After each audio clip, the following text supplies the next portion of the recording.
আর কিয়ামতের ময়দানে তাদেরকে নাফরমানদের কাতারে, বেঈমানদের কাতারে, জালিমদের কাতারে, জাহান্নামীদের কাতারে দাঁড় করায় দেব। নাউযুবিল্লাহি মিন যালিক। আপনারা কি বেঈমানদের কাতারে, নাফরমানদের কাতারে, জালিমদের কাতারে, জাহান্নামীদের কাতারে দাঁড়াবেন নাকি জান্নাতীদের কাতারে দাঁড়াবেন? সবাই কথা বলতে হবে, কাদের সাথে দাঁড়াবেন? জান্নাতীদের কাতারে দাঁড়াতে গিয়ে, ইসলামের কথা বলতে গিয়ে, ইসলামের পথে চলতে গিয়ে যদি বাধা আসে, বাধা দেখে কি পিছনে লেজ গুটিয়ে পালিয়ে যাবেন, নাকি সিনা টান করে সীসা ঢালা প্রাচীরের মতো, দেয়ালের মতো মজবুত হয়ে দাঁড়িয়ে থাকবে? কথা বলেন।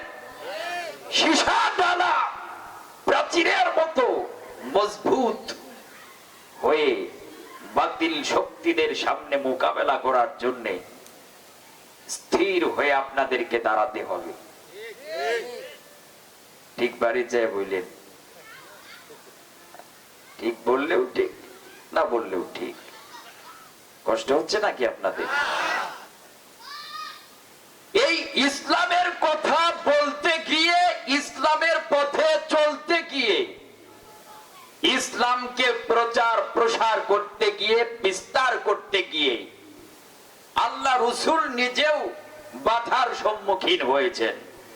রাসূলুল্লাহ সাহাবায়ে কেরাম বাধার সম্মুখীন হয়েছেন, বিপদের সম্মুখীন হয়েছেন। এখন নাই? জোরে গান হয়েছে কি হয় নাই? আল্লাহ রাসূল এই ইসলামের পথ ছিল খুব খাটো, খুব সরু ছিল, খুব চিকন ছিল। তার রক্তের মাধ্যমে এই ইসলামকে প্রশস্ত করেছেন, ইসলামকে দীর্ঘ করেছেন। ইসলামকে দীর্ঘ করতে গিয়ে, ইসলামকে প্রশস্ত করতে গিয়ে, ইসলামকে সমাজে কায়েম করতে গিয়ে অসংখ্য সাহাবায়ে কেরামদের জীবন কোরবানি করতে হয়েছে, তাদের রক্ত দিতে হয়েছে। ইসলামের প্রাথমিক যুগের কিছু তথ্য আপনাদেরকে শোনাই। রাসূলুল্লাহ যখন ইসলামের দাওয়াত দিতেন, তার দাওয়াত শুনে সাহাবায়ে কেরাম রিদওয়ানুল্লাহি তাআলা আলাইহিম আজমাইন তারা তখনও কাফির ছিলেন। তারা বিনা প্রশ্নে রাসূলুল্লাহর কাছ থেকে দাওয়াত পেয়ে কালেমা পড়ে মুসলমান হয়েছেন। কিন্তু মুসলমান হওয়ার অপরাধে প্রত্যেকটা কাফের মুশরিক তাদেরকে ইসলাম থেকে খারিজ করার জন্য প্রচেষ্টা চালিয়েছে। প্রত্যেকটা সাহাবায়ে কেরামদেরকে তারা অমানবিক, অমানুষিক নির্যাতন করেছে ইসলাম থেকে খারিজ করার জন্য। সাহাবায়ে কেরামদের মধ্যে তৎকালীন সময়ে সর্বপ্রথম যিনি শাহাদাতের পেয়ালা পান করেন, হযরত সুমাইয়া রাদিয়াল্লাহু তাআলা আনহা। তিনি কালেমা পড়েছেন, কালেমা প্রচার করেন, দ্বীন ইসলাম প্রচার করেন। প্রচার করার অপরাধে কাফের মুশরিকেরা তাদের পক্ষ থেকে প্রতিনিধি পাঠিয়ে দিল সুমাইয়াকে পরিবর্তন করার জন্য, কিন্তু কিছুই করতে পারল না। ঘটনা বলা উদ্দেশ্য নয়, কিন্তু বোঝানোর জন্য বলছি ভাইরা। দিনের পর দিন তাকে প্রস্তাব করা হলো, কোন পরিবর্তন করতে পারলো না। তারপরে মক্কার নরপিশাচ আবু জেহেল একদিন নিজেই চলে গেল সুমাইয়ার জীবনের পরিবর্তন করার জন্য। সুমাইয়াকে বলল, রে সুমাইয়া, আজ রাত্রি পর্যন্ত তোকে সময় দিলাম, সকাল বেলায় যদি তোর জীবনের পরিবর্তন না পাই তাহলে কিন্তু তোকে হত্যা করা হবে, তোকে কতল করা হবে। সুমাইয়া কি ভয় পাইলেন নাকি? মৃত্যুকে দেখে আপনারা কি ভয় পান? মৃত্যুর সাথে আমরা মুলাকাত করার জন্য, আলিঙ্গন করার জন্য সর্বদা অপেক্ষায় থাকি। কারণ মরণ থেকে কোন মানুষ, কোন ব্যক্তি, কোন মাখলুকাত বাঁচতে পারবে না, পালাতে পারবে না। পালাতে পারবে নাকি? আল্লাহ রাব্বুল আলামিন বলেন, কুল ইন্নাল মাউতাল্লাযী তাফিররুনা মিনহুম ফাইন্নাহু মুলাকুহু।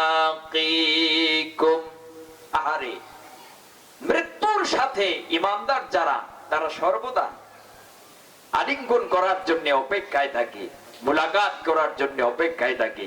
রাসূল বলেছেন মুমিন যারা হবে, ইমানদার যারা হবে, তাদের জন্য মৃত্যু কোনো ব্যাপারই না। কারণ মরণ হচ্ছে ইমানদার আর মুসলমানদের জন্য, আল্লাহ ওয়ালাদের জন্য উপহার। সুবহানাল্লাহ পড়েন। আল মাউতু তুহফাতুল মুমিনিন, মরণ হচ্ছে মুমিনদের জন্য উপহার। সুবহানাল্লাহ, সুবহানাল্লাহ। আবু জেহেল বলছে তোকে হত্যা করা হবে, কতল করা হবে। সুমাইয়া বলছে তুই কাকে মরণের ভয় দেখাস? আমার স্বামী ছিল ইসলামের জন্য, তার জীবন দিয়ে চলে গেছে। আমার একমাত্র সন্তান আম্মার, তাকে সঙ্গে নিয়ে দিনাতিপাত করছি। ইসলামের জন্য যদি আমার সন্তানকে কোরবানি করতে হয়, কোরবানি করতে রাজি আছি। এবং কি আমার জীবনটাও যদি ইসলামের জন্য বিসর্জন দিতে হয়, কোরবানি করতে হয়, রাজি আছি। কিন্তু তোর কাছে মাথা পেতে আমার ঈমানটাকে নষ্ট করতে পারবো না। মক্কার নরপিশাচ আবু জেহেল দেখলো ছোট গলায় বড় কথা। সবাইকে যেই ঘোষণা করেছে, ঈমানের বলে বলিয়ান হয়ে দীপ্ত কণ্ঠে যখনই সুমাইয়া এই ঘোষণা করেছে, আবু জেহেলের সারা হৃদয়ের মধ্যে, সারা শরীরের মধ্যে কম্পন সৃষ্টি হয়ে গেছে, ঝাঁকুনি শুরু হয়ে গেছে। তিনি চিন্তায় পড়ে গেল, এইভাবে যদি সুমাইয়া ঈমানের দাওয়াত দিতে থাকে, ইসলামের দাওয়াত দিতে থাকে, এমন একটি সময় চলে আসবে আমাদের বাপ দাদারা ধর্মের অনুকরণ করার মতো, পূজা অর্চনা করার মতো কোন মানুষই আমরা খুঁজে পাবো না। সেই জন্য আবু জেহেল তৎক্ষণাৎ তার হাতের বর্ষা দিয়ে সুমাইয়ার পেটের তলদেশে এমন সজোরে আঘাত করলেন, বর্ষা নিক্ষেপ করলেন। কিতাবের মধ্যে পাওয়া যায় সুমাইয়ার পেটের তলদেশে যখন বর্ষাটা নিক্ষেপ হয়ে গেল, সঙ্গে সঙ্গে সুমাইয়া মুস্কি হাসি দিয়ে দিয়ে কালেমা শাহাদাত পাঠ করতে করতে দুনিয়ার মায়া ত্যাগ করে আল্লাহর জান্নাতের দিকে চলে গেল। ও মুসলমান, সেই সুমাইয়ার রক্তের বিনিময়ে আজ আমাদের সমাজ পর্যন্ত আমরা ইসলামকে পেয়েছি। অন্য হাদিসের মধ্যে এসেছে হযরত ওমর রাসূলুল্লাহর সাহাবী হযরত খাব্বাবকে বলেছেন, খাব্বাব রে, তোমার পিঠে এত গর্ত দেখা যাচ্ছে, তার কারণ কি জানতে চাই। হযরত খাব্বাব বলেছেন, ওমর জানো না, আমি যখন বিশ্ব নবীর হাত ধরে কালেমা পড়ে মুসলমান হয়েছি, কালেমা পড়ার কারণে, মুসলমান হওয়ার কারণে কাফির মুশরিকেরা আমার বিপক্ষে অবস্থান করেছে। আমাকে ইসলাম থেকে খারিজ করে নেওয়ার জন্য তারা শত চেষ্টা কায়দা কৌশল অবলম্বন করেছে। কিন্তু যতই চেষ্টা তারা করেছে, প্রত্যেকটা চেষ্টায় তারা ব্যর্থতায় পর্যবসিত হয়ে গেছে। কোনদিন তারা সফল হতে পারে নাই। সেজন্য তারা আমার প্রতি ক্ষেপে গিয়ে, আমার প্রতি রাগান্বিত হয়ে, আমার প্রতি ক্ষিপ্ত হয়ে তারা আমাকে তিলে তিলে কষ্ট দিয়ে গোটা দুনিয়া থেকে বিদায় করে দিবে। সেই জন্য তারা নিত্য নতুন শাস্তির কায়দা কৌশল অবলম্বন করেছে, বানিয়েছে। তারা লোহা দিয়ে আংটা বানিয়েছে, আর সেই লোহার আংটা আগুনের উপরে আমাকে চিৎ করে শুয়ায় দিয়েছে। সেই লোহার আংটা আগুন আমার পিঠের চামড়া আর গোশতগুলি পুড়ে পুড়ে ভিতরে প্রবেশ করেছে। সেই লোহার আংটা আগুন আমার পিঠের চামড়া আর গোশতগুলি পুড়ে পুড়ে ভিতরে প্রবেশ করেছে। আমার শরীরের মধ্য থেকে রক্ত আর চর্বি গলে গলে সেই লোহার আংটা আগুন নিবেছে। সেই লোহার আংটা আগুনের কারণে আমার পিঠের মধ্যে যে গর্ত হয়েছে, আজও পর্যন্ত সেই গর্তগুলি মিটে যায় নাই। ও ওমর, এই ইসলামকে মানতে গিয়ে, ইসলামের দাওয়াত দিতে গিয়ে আমার শরীরের রক্ত দিতে হয়েছে, আমার শরীরের মাংস আগুনে পুড়তে হয়েছে। ও আমার মুসলমান জাতি ভাইরা, আমার হাতিয়াবাসী, আমার ইসলাম প্রিয় তৌহিদি জনতা, কোরআন প্রেমিক, কোরআন পাগল, নবী পাগল, আল্লাহ পাগল ভাইরা, এখনো যদি সেই খাব্বাবের মতো, সেই সুমাইয়ার মতো আপনি ইসলামকে মানতে চান, আপনি ইসলামকে প্রচার করতে চান, ইসলামকে প্রসার করতে চান, ইসলামকে প্রত্যেকটা সেক্টরে কায়েম করতে চান, বর্তমান সময়েও তাদের মতো আপনার জীবনের রক্ত ঝরতে পারে। রক্ত দিতে কি ভয় পান?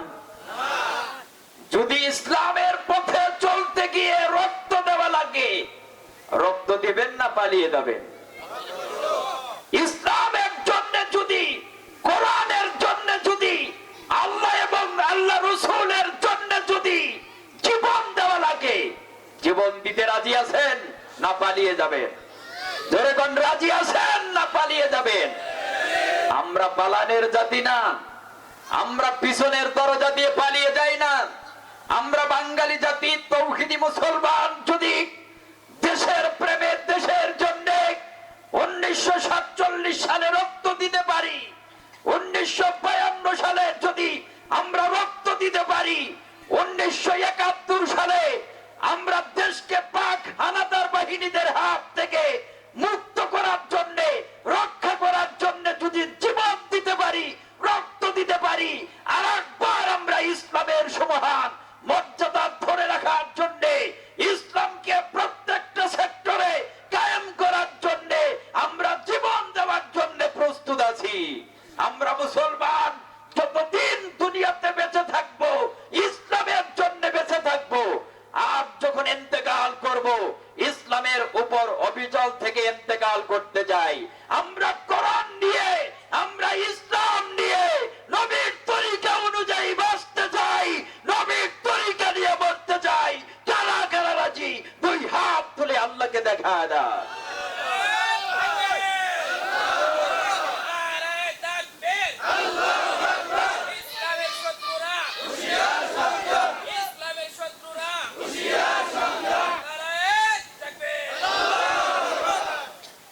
আমার বন্ধুগণ,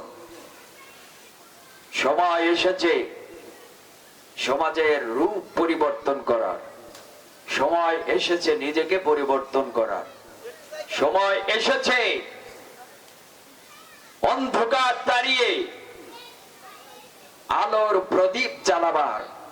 এই সময় আপনাদেরকে পিছিয়ে থাকলে চলবে না। তৌহিদের মশাল নিয়ে, তৌহিদের প্রদীপ নিয়ে বীর বিক্রমে ইমানের বলে বলিয়ান হয়ে সামনের দিকে অগ্রসর হতে হবে ইনশাআল্লাহ। আধার দেখে ভয় পাওয়ার কোনো কারণ নাই, অন্ধকার দেখে ভয় পাওয়ার কোনো কারণ নাই, চিন্তিত হওয়ার কোনো কারণ নাই। বিপদ আসবে, মুসিবত আসবে, কোনো ব্যাপার না। সীসা ঢালা প্রাচীরের মতো, শক্তিশালী মজবুত দেয়ালের মতো আপনাকে বিপদের সাথে লড়ার জন্য, বাতিল শক্তির সাথে, তাগুতি শক্তির সাথে লড়াইয়ের জন্য ইমানের বলে বলিয়ান হয়ে মোকাবেলা করার জন্য প্রস্তুত থাকতে হবে ইনশাআল্লাহ। প্রিয় বন্ধুগণ, আজ বহির বিশ্বে তাকায় দেখেন, গোটা পৃথিবীতে যেখানে মুসলমান, সেখানে মুসলমানদেরকে এই বিজাতিরা, আমার নিরীহ মুসলমানদেরকে অন্যায় ভাবে হামলা করছে। কথা কন না কেন? অন্যায় ভাবে আমার মুসলমানদেরকে নির্যাতন করছে। কারা নির্যাতন করছে? বিজাতিরা। এই বিজাতি কারা? ইহুদি লাল কুকুরের বাচ্চারা। ইহুদিরা, খ্রিস্টানরা, বৌদ্ধরা, নাসারারা আমাদের জাত শত্রু। আমাদের কি শত্রু? জাত শত্রু। আল্লাহ পাক বলেছেন, লাতাজিদান্না শাদ্দান নাসি আদাওয়াতাল লিল্লাযিনা আমানুল ইয়াহুদ ওয়াল্লাযিনা আশরাকু। আল্লাহ বলেছেন, ঈমানদারদের জন্য, মুসলমানদের জন্য, মুমিনদের জন্য প্রকাশ্য এবং জাতীয় দুশমন হচ্ছে ইহুদি আর খ্রিস্টানের বাচ্চারা, বিজাতির বাচ্চারা। ঠিক কিনা বলেন? আজ গোটা পৃথিবীতে যেখানেই মুসলমান, সেখানেই আমার মুসলমানদেরকে এই বিজাতির বাচ্চারা অন্যায় ভাবে হামলা করছে, আবার মুসলমানদের শরীর থেকে রক্ত ঝরাচ্ছে, আমার মুসলমানদেরকে হত্যা করছে, মুসলমানদেরকে লাঞ্ছিত করছে, ঠিক কিনা বলেন? এই বিজাতিরা আমার আফগানিস্তানের মুসলমানদেরকে দিনের পর দিন জুলুম করেছে, দিনের পর দিন, রাতের পর রাত জুলুম করেছে। এইভাবে জুলুম এতটাই করেছে, বছরের পর বছর, বছরের পর বছর তারা জুলুম করেছে। জুলুমের মাধ্যমে তারা চেষ্টা করেছে আফগানিস্তানের ভূখণ্ড থেকে ইসলামকে আর মুসলমানদেরকে নিশ্চিহ্ন করে দিবে, কিন্তু তাদের স্বপ্ন, তাদের চেষ্টা সফল হয়নি, ব্যর্থতায় পর্যবসিত হয়ে গেছে। আল্লাহ পাক মুসলমানদেরকে সেই আফগানিস্তানে বিজয়ের পতাকা হাতে ধরিয়ে দিয়েছে, ঠিক কিনা বলেন? আফগানিস্তানে তারা দমন করতে পারে নাই। এই বিজাতির বাচ্চারা আমার মুসলমান চেস্তিয়ার মুসলমানদেরকে নির্যাতন করেছে, বস্তিয়ার মুসলমানদেরকে নির্যাতন করেছে, প্যালেস্টাইনে আমার মুসলমান ভাই বোনদেরকে পাখির মতো গুলি করে নির্মম ভাবে হত্যা করেছে, আলজেরিয়াতে পাখির মতো গুলি করে নির্মম ভাবে হত্যা করেছে।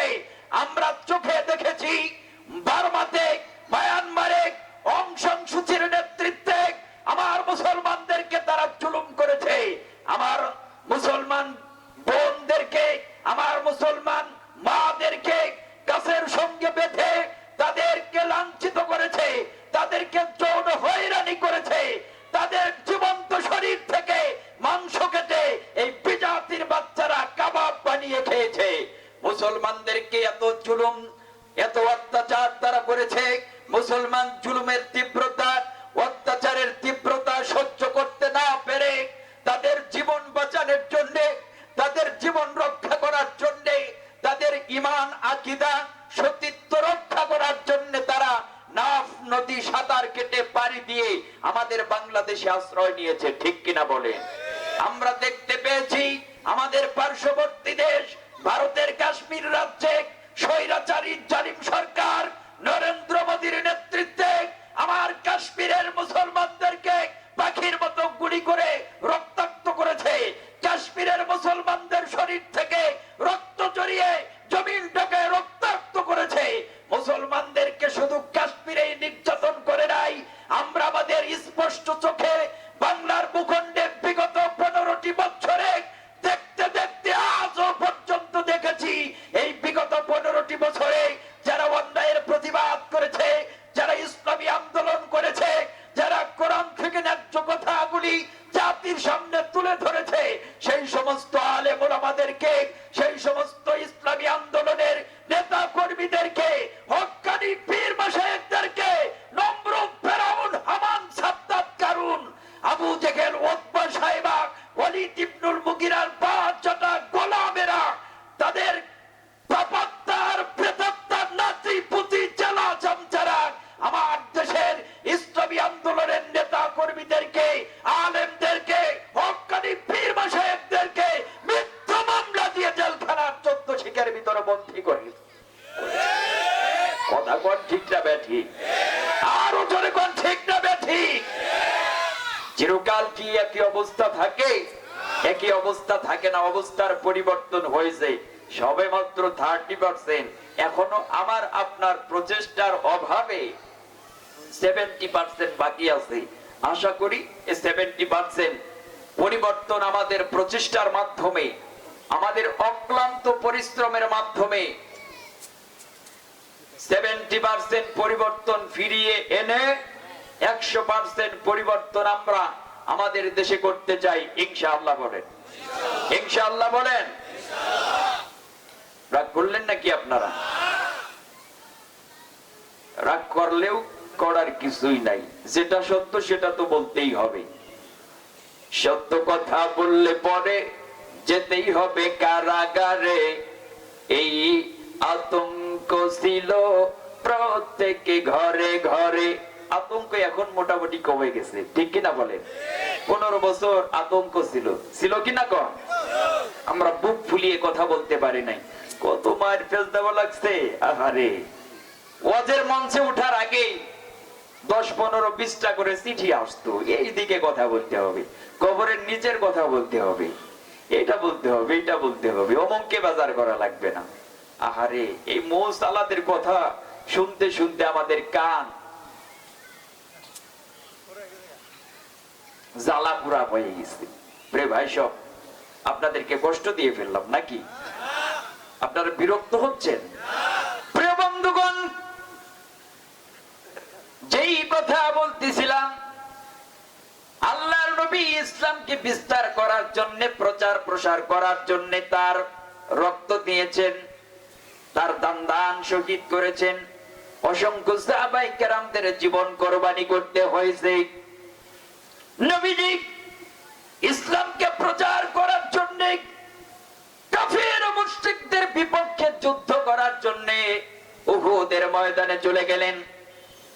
এই যুদ্ধের ময়দানে আল্লাহ রাসূলের কলিজার টুকরা সাহাবী হযরত হানজালা, তিনি প্রাথমিক অবস্থাতে অংশগ্রহণ করতে পারেন নাই।